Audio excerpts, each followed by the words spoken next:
بنو امیہ کا سب سے حسین بادشاہ سلیمان بن عبد الملک، سب سے حسین، 42 سال کی عمر، جوانی، اس کی میت کو قبر کے قریب کیا گیا تو ہلنے لگا تو اس کے بیٹوں نے کہا ہمارے ابا زندہ ہیں، وہ سختہ ہو گیا ہے، زندہ ہیں۔ عمر بن عبدالعزیز رضی اللہ رحمت اللہ علیہ فرمانے لگے ارے بھتیجو زندہ نہیں ہے، قبر کا عذاب جلدی شروع ہو گیا ہے، بل عجل اللہ بالعقوبہ، چھپاؤ، جلدی چھپاؤ۔ عمر بن عبدالعزیز جس تخت پر بیٹھے اس پر سلیمان تھا، اس پر ولید تھا، اس پر عبد الملک تھا، ان تینوں نے اپنے من کو راضی کیا، عمر بن عبدالعزیز نے اپنے رب کو راضی کیا۔ جب عمر بن عبدالعزیز کا وقت آیا مرنے کا تو انہوں نے بلایا رجا بن حیوہ سے، فرمایا کہ میں نے عبد الملک بن مروان، چاچا بھی تھے سسر بھی تھے، ان کی بیٹی فاطمہ سے شادی ہوئی تھی، میں نے اس کو قبر میں اتارا، کفن کی گرہ کھول کے دیکھا تو اس کا چہرہ قبلے سے ہٹ چکا تھا، رنگ کالا سیاہ پڑ چکا تھا۔ عبد الملک بن مروان گورا چٹا تھا، یہ جگہ سرخ تھی، کالا۔ پھر میں نے ولید کو قبر میں اتارا، اس کا بیٹا 10 سال حکومت کی، اس نے 21 سال حکومت کی، اس نے 10 سال کی، ولید بن عبد الملک۔ میں نے اس کے کفن کی گرہ کو کھول کے دیکھا تو اس کا رنگ سیاہ ہو چکا تھا اور قبلہ کی طرف سے چہرہ پھر چکا تھا۔ پھر اس سلیمان کا واقعہ تو ابھی سنایا، پھر اس سلیمان کو قبر میں اتارا اور اس کے کفن کی گرہ کو کھول کے دیکھا تو اس کا چہرہ قبلے سے ہٹ چکا تھا۔ اب میں جا رہا ہوں، مجھے دیکھنا۔ پہلے تینوں نے حکومت کی پوجا کی اور عمر بن عبدالعزیز نے اپنے اللہ کی پوجا کی۔ انہوں نے ایک بڑا عجیب خطبہ دیا جب خلیفہ بنے، اے لوگو،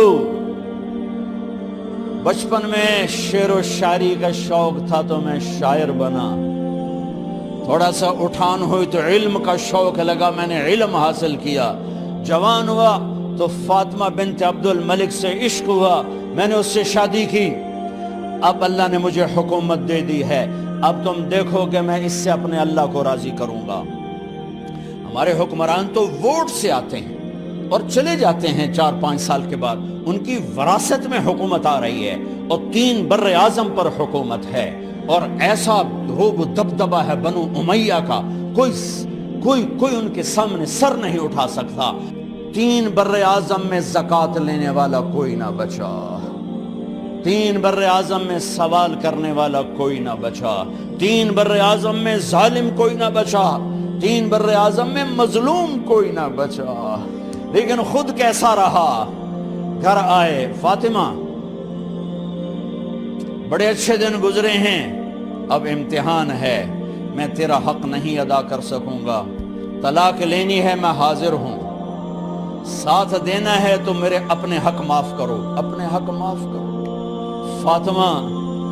فاطمہ جیسی عورت انسانی تاریخ میں کوئی نہیں آئی، سیاسی لحاظ سے، سیاسی، دادا مروان بادشاہ، باپ عبد الملک بادشاہ، بھائی ولید بادشاہ، دوسرا بھائی سلیمان بادشاہ، تیسرا بھائی ہشام بادشاہ، چوتھا بھائی بادشاہ اور اپنا خامن بادشاہ، 7 نسبتوں سے یہ عورت شہزادی ہے۔ کائنات انسانی تاریخ میں اتنی بڑی عورت کوئی نہیں آئی، سیاسی۔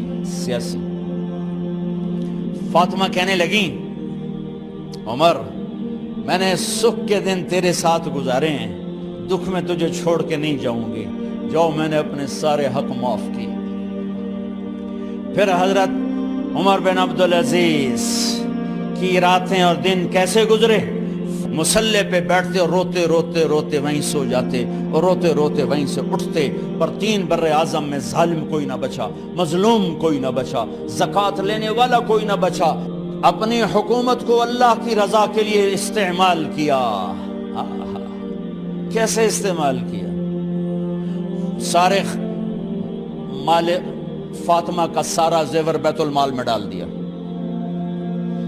تنخواہ پہ آ گئے، عید کا موقع آیا، بچوں نے ماں سے کہا ہمیں کپڑے لے کر دو، عید آ رہی ہے، ہر آدمی اپنے بچوں کے لیے کپڑے لے رہا ہے، ہمارے بچے بھی کہہ رہے ہیں کپڑے لیں، جاؤ بھائی لو۔ فاطمہ کے پاس عمر 3 بر اعظم کے بادشاہ کے بچے آ رہے ہیں، ماں جی عید آ رہی, کپڑے تو لے دیں, ابا سے کہیں کہ ابا سے بات کرتی ہوں. ابا تشریف لائے, خزانے لبالب بھرے ہوئے گندم کے ڈھیر کی طرح, کہ امیر المومنین بچے کپڑے مانگ رہے ہیں. فاطمہ میرے پاس تو پیسے نہیں, میں کہاں سے کپڑے لے کر دوں, میرے پاس تو پیسے کوئی نہیں.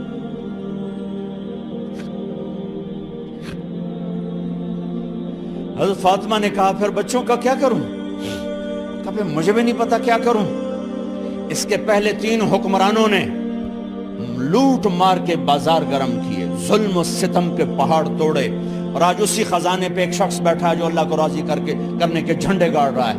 تو فاطمہ نے کہا آپ ایسا کریں, اگلے مہینے کی تنخواہ ایڈوانس لے لیں, اس سے میں اپنے بچوں کو کپڑے لے دیتی ہوں, اور گھر کا خرچہ میں مزدوری کر کے گھر کی روٹی چلا لوں گی. ارے اپنی تاریخ پڑھو, صرف ڈرامے ہی نہ دیکھتے رہ جاؤ, صرف گانے نہ سنتے رہ جاؤ. اور بھی دکھ ہیں زمانے میں محبت کے سوا. انہوں نے اپنے بلایا وزیر خزانہ مزاحم, اپنا ہی غلام. ہاں بھائی مزاحم, ہمیں بچوں کے کپڑے چاہیے, تو اگلے مہینے کی تنخواہ ایڈوانس مل جائے. وہ کہنے لگے امیر المومنین آپ مجھے لکھ کر دے دیں کہ آپ 1 مہینہ زندہ رہیں گے, میں آپ کو تنخواہ دے دیتا ہوں. عمر بن عبدالعزیز سر جھکایا, اٹھے, گھر گئے. فاطمہ میرے بچوں سے کہہ دو کہ تمہارا باپ کپڑے لے کے نہیں دے سکتا. اپنی تاریخ تو دیکھو. عید کا دن آ گیا, خلیفہ وقت عید کی نماز پڑھاتے تھے, نمازیں بھی خلیفہ وقت پڑھاتے تھے. بنو امیہ کا خاندان ملنے کے لیے آ رہا ہے. سارے سرداروں کے بیٹے اعلیٰ پوشاک, اعلیٰ لباس ملنے آ رہے ہیں. تھوڑے دیر بعد دیکھا تو بچے بھی ملنے آ رہے ہیں. امیر المومنین کی حیثیت سے بچے باپ کو ملنے آ رہے ہیں, اور ان کے جسموں پر پرانا لباس ہے. حضرت عمر انہیں دیکھ کر ادھر اپنے سرداروں کے بچے دیکھے تو زرق برق پوشاکیں, اپنے بچوں کو دیکھا. ارے اس باپ سے پوچھو جو سب کچھ کر سکتا ہو اور پھر مٹھی بند کر لے کہ نہیں میں نے حرام کی طرف نہیں جانا. بچوں کو دیکھا تو آنکھیں ڈب ڈبا گئیں, آنکھوں میں آنسو آ گئے. فرمایا میرے بچوں آج تمہیں اپنے باپ سے گلہ تو ہوگا کہ آج ہمارے باپ نے کپڑے ہی نہ لے کے دیے. ان کے ایک بیٹے ہیں عبد الملک, ان سے بھی 4 رات آگے تھے, ان سے پہلے ہی فوت ہو گئے تھے. کہنے لگے ابا جان آپ کو مبارک, آج ہمارا سر بلند ہے, ہم شرمندہ نہیں ہیں, آپ کو مبارک ہو. آپ نے قومی خزانے میں بددیانتی نہیں کی ہے, ہم شرمندہ نہیں ہیں. انسانوں کو کپڑوں پہ نہیں تولا جاتا. آج کا میرا دیس کا مالدار اتنا فقیر ہو گیا ہے, اتنا چھوٹا ہو گیا ہے کہ وہ اپنا تعارف کروانے کے لیے 50 لاکھ کی گھڑی لیتا ہے, 6 لاکھ کا جوتا لیتا ہے. آج کی بیگم اتنی چھوٹی ہو گئی ہے کہ اپنے قد کو بڑا کرنے کے لیے وہ 10 لاکھ کا ہینڈ بیگ لیتی ہے کہ دیکھو میرا بیگ 10 لاکھ کا ہے. ارے میری بہن تو 10 ٹکے کی بھی نہیں رہی اگر تو نے بیگ سے اپنے آپ کو بڑا بنایا. او میرے دوست تو 2 ٹکے کا نہیں ہے اگر تو 10 لاکھ کے جوتے اور 50 لاکھ کی گھڑی سے اگر تو بڑا بننا چاہتا ہے. ارے اس دھوکے سے نکلو. برینڈڈ کہاں جا رہے ہو؟ جب تم اپنی ذات میں بے قیمت ہو تو رب ذوالجلال کی قسم تمہاری گھڑیاں, تمہارے بیگ, تمہاری گاڑیاں, تمہارے بنگلے تمہاری عزت کو بڑھا نہیں سکتے. ابا جان آج ہم خوشی سے بلند ہیں کہ ہمارے باپ نے بددیانتی نہیں کی. گھر میں تشریف لائے, کہنے لگے فاطمہ کچھ پیسے ہیں، میرا انگور کھانے کو جی چاہ رہا۔ بس فاطمہ رونے لگی، فرمایا امیر المومنین خزانہ تو بھرا پڑا ہے، 1 درم کا بھی تیرا حق نہیں ہے کہ تو 1 درم لے کے انگور خرید لے۔ تو تڑپ اٹھے، فاطمہ میں جہنم نہیں برداشت کر سکتا۔ وہ میرے بھائیو جو دن رات سود میں پھنس چکے ہو، جو دن رات جوے شراب میں پھنس چکے ہو، کیسے اللہ کے سامنے سرخرو ہو کر کھڑے ہو گئے؟ ایک رات گھر میں تشریف لائے، بچیاں بیٹیاں، منہ پہ ہاتھ، کپڑا رکھا، دوپٹہ رکھا منہ پہ، اور بات کریں۔ آپ نے پوچھا ارے کیا ہوا تمہیں، یہ منہ پہ کپڑا کیوں رکھتے ہو؟ تو خاموش ہو گئی، لیکن گھر کی خادمہ رو پڑی، کہا امیر المومنین آج آپ کی بیٹیوں نے کچا پیاز توڑ کے اس سے روٹی کھائی، سالن کھائی، اور میرے آج کا تاجر کہتا ہے جھوٹ نہ بولوں تو کاروبار کیسے، میرا افسر کہتا ہے رشوت نہ لوں تو گزارا کیسے کروں۔ تو عمر بن عبدالعزیز پھس پہ ہچکیوں کے ساتھ روئے کہ میری بچیوں میں تمہیں بڑے اچھے کھانے کھلا سکتا ہوں، پر میں جہنم کی آگ برداشت نہیں کر سکتا۔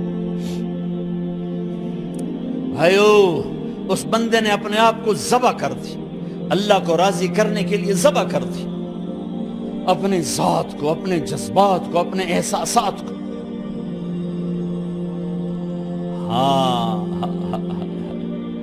اب اللہ نے صلہ کیا دیا، جب انتقال ہوا ہونے لگا تو بلایا رجا کو، جو میں بات پہلے چھوڑ کے ادھر ان کی تھوڑی سیرت بتائی کہ رجا اب میں مرنے لگا ہوں۔ عبد الملک کالا ہو گیا تھا، ولید کالا ہو گیا تھا، سلیمان کالا ہو گیا تھا۔ یہ کیوں کالے ہوئے تھے؟ یہ بے نمازی نہیں تھے، بدکاری نہیں کرتے تھے، کسی کی طرف ان کی میلی آنکھ نہیں اٹھی کبھی۔ یہ ظالم تھے، ظالم، انسانوں کا خون پیا، مال میں خیانت کی، اس پر اللہ نے چہرے پھیر دیے۔ آج عمر بن عبدالعزیز جا رہا ہے کہ دیکھو میں جا رہا ہوں، مجھے دیکھو میرے ساتھ کیا ہوتا ہے۔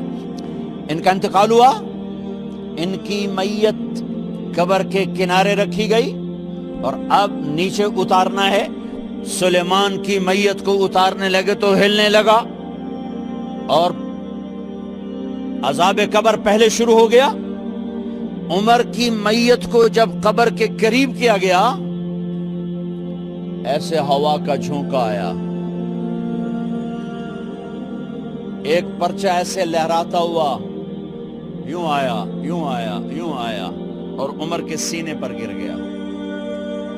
لوگ کٹھے ہو گئے، پرچے کو کھول کے دیکھا گیا تو اس پہ لکھا تھا بسم اللہ الرحمن الرحیم، براءۃ من اللہ لعمر بن عبد العزیز من النار۔ یہ پروانہ ہے اللہ کی طرف سے اس کے بندے عمر کے لیے کہ اسے جہنم سے نجات کی خوشخبری سنا دی جائے۔ آہا، مرنا ہو تو یوں مرو، اللہ ایسی موت دے دے۔ کہتے ہیں پھر میں نے ان کو قبر میں اتارا، جب قبر میں اتارا تو کیا دیکھا؟ میں نے کفن کی گرہ کھولی تو چہرہ قبلے کی طرف، اور یوں لگا جیسے 14ویں رات کا چاند قبر میں اتر آیا ہو۔ اور آخری بات کرتا ہوں، میرے بھائیوں بہنوں، اپنے اللہ سے صلح کر لو، اپنے اللہ سے صلح